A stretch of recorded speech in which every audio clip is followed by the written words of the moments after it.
Shalom everybody, I'm so excited to be coming your way on this wonderful platform. My name is Pastor Mandezidza and I'm going to be with you today as we dive into the Word of God and speak the mind of Christ over your life in Jesus' mighty name. Mark chapter number 5 inotaura pamusoro pomukadzi aibuda ropa. Ukaiverenga scripture uchanzwisisa kuti I think verse number 25 uchanzwisisa kuti mukadzi uyu akanga ava nenguva yakareba achibuda ropa, right, for 12 years. His situation was not good. Bible rinoti wakaedza zvese, akazama zvese. Iri nguva ino tineti chiti akaenda kunganga yekuMalawi, akaenda kunganga yekuChipinge, akaenda kunganga yekuZimbabwe, anga padhuze nekuenda kunganga yekuIndia. Akazama madoctors zvese zvikaramba, vakamupa mapirizi zvikaramba, akafamba from one doctor to another, one hospital to another, zvikaramba, ropa rikaramba richibuda. Kona munhu akunzi ava ne 12 years. 12 years is not a joke. 12 years is not a joke. Zvinotoreva kutoti akanga atova neimwe smell yakanga yato paari, yakanga yato developa paari, kureva kuti situation yaari mudzimai uyu, it's not a situation that was good. But chinondifadza with a situation ndechekudai so. Bible rinoti Jesu akanga ari panzvimbo yaakanga ari achiparidza. The Bible clearly says that she was part of the people who were listening. Toda kubatisisa apa, aiterera, akanga ari pagurumwandira revanhu vari kunzwa zviri kuparidzwa naJesu, which means there was the word that was entering into her. I want you to watch this. And the Bible says the entrance of thy word gives light, gives illumination. Kureva kuti if you are in darkness,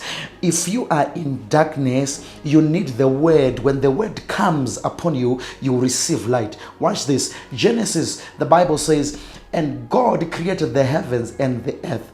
When he created the heavens and the earth, and the Bible says the darkness was hovering upon the face of the deep.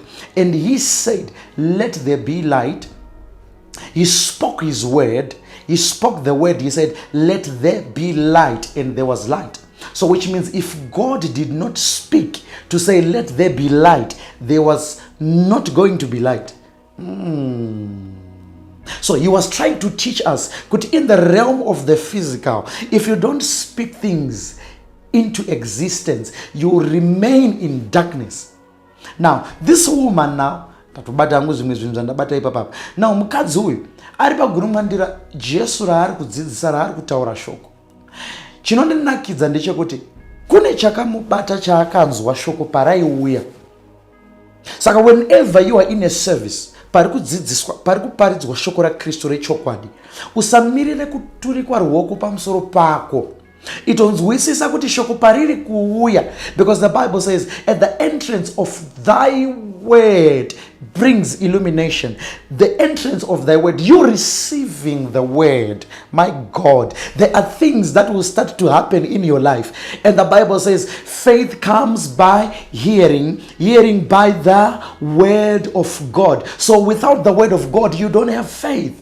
And without the word of God, you cannot please God, because Bible not faith without works is dead, and it is impossible to please God without faith. Now the Bible says, no man, I must touch the hem of his garment.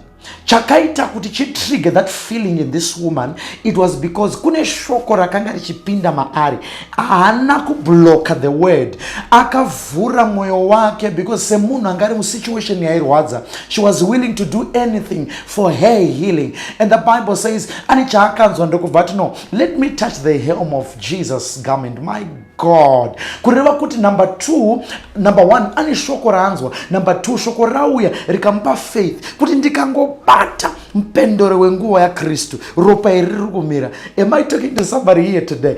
I love the word of God, because as I am teaching, as I am speaking God's word, Faith is coming to you. Every dead faith is coming alive.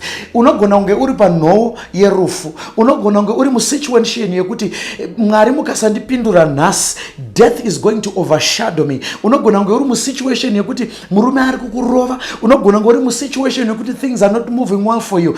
But I've come here with the word of God. I've come to tell you that Jesus can change your story. I've come to tell you that Jesus can make your story, my God, that dead story, that dead situation is coming alive. And the Bible says this woman,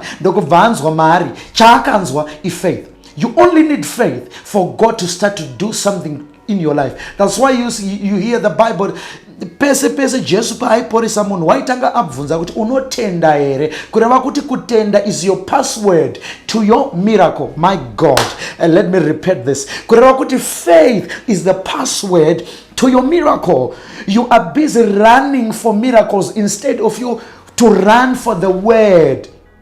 Because the word is the manufacturer of miracles. My Jesus, you did not hear this. You did not hear this. The word of God is the manufacturer of miracles. So you don't have to run for miracles. You are chasing the wrong things. That's why you noticed kuti wakapinda church 5 years ago usina kutendeuka nekuti wakanzwa kuti Jesu anopa vana, wakanzwa kuti Jesu anosimudza, saka chawakavinga hasi Jesu, wakavinga mnana, ndosaka usati wamubata. You are chasing the wrong thing. So this woman sat there listening to Jesus teaching, preaching the good news. Ndokubva areceive shoko raakanzwa.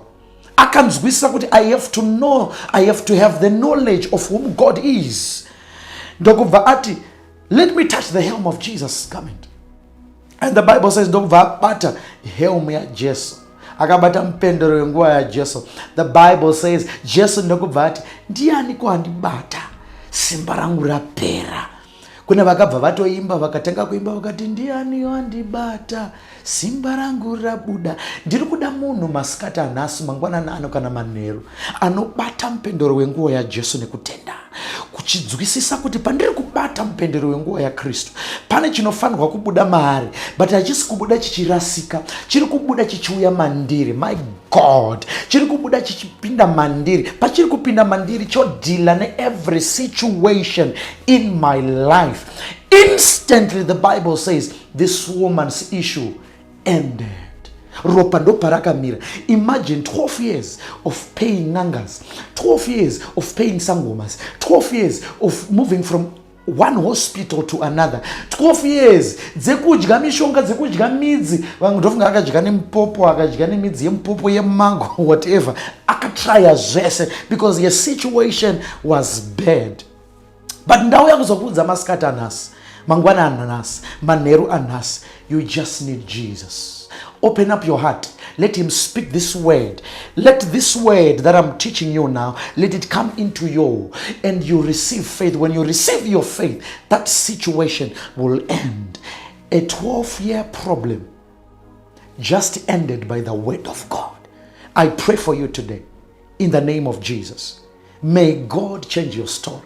May God change your story. Whatever you are going through, I pray for you. Be encouraged in the Lord. In Jesus' mighty name. There is a story. Yamurume akanga pa Bethesda for 38 years. He's seated there. The Bible says, kuna ngirozi yaitumwa youya yobvongodza mvura. Payabvongodza mvura atanga kupinda mvura ndiye aiponeswa. Saka kureva kuti vakanga vaine hama ndo vaitotaimira kuti ndofunga vaitoita maonites vakatoisa musoro padhuze nemvura kuti ikangobvongodza tobva taregedza munhu. Maybe that was the case. But murume uyu akagara paBethesda for 38 years. Hakuna mvura, hakuna munhu ari kukwanisa kumutakura kumupinza mvura. Because Jesu anosvika anobva ati, unoda kupora here? Anoti, ndinoshayiwa munhu. Chaasiri kunzwisisa ndechekuti chakataurwa naJohn kunzi in the beginning was the word, and the word was with God, and the word was God, and the word became flesh and dwelt among us. Chauya panyama, chauya paari. Iye ari kuti ndinoshayiwa munhu anomuwisira mumvura, but kwauya shoko, kwauya Jesu anova iye shoko. My Jesus anobva ati simuka ufambe. Instantly this man was healed. I pray for you. As this word is coming to you, receive faith and stand from your mat. Simuka panoo yako. Simuka panoo yako. In the mighty name of Jesus. Kuni chini chinondishoka. 38 years it's.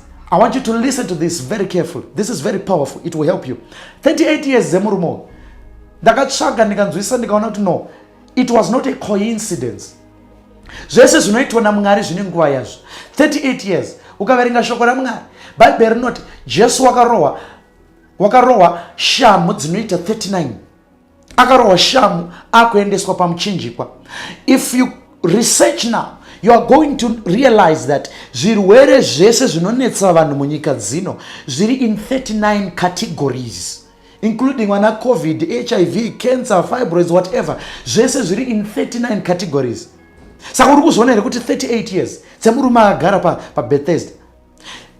39 categories dzezvirwere zviri munyika yose. Jesu ndokubva arohwa shamu 39. Isaiah chapter 50 over at by his stripes we are healed. Oh my God. I am talking to somebody here. By the reason of the anointing, nekuda kwa Jesu kweshamu dzaakarohwa, you are receiving your healing today by the reason of the anointing. May this word change your life. You need the word of God more than anything. Hakuna chimwe chinhu uri kuda shoko. I pray for you in the name of Jesus. As the word is coming to your people, Lord, may you touch them, change their lives. Those that are sick, heal them. Those that are oppressed, deliver them. By the reason of the anointing. Thank you, Lord. In Jesus' mighty name we pray. Amen. God bless you. May the Lord keep you. May the Lord guide you. In Jesus' name. Please subscribe to our YouTube channel and follow us on our social media platforms. As you do that, you are partnering with the work of God so that we continue to do this content. In Jesus' name. Amen. Shalom. Love you.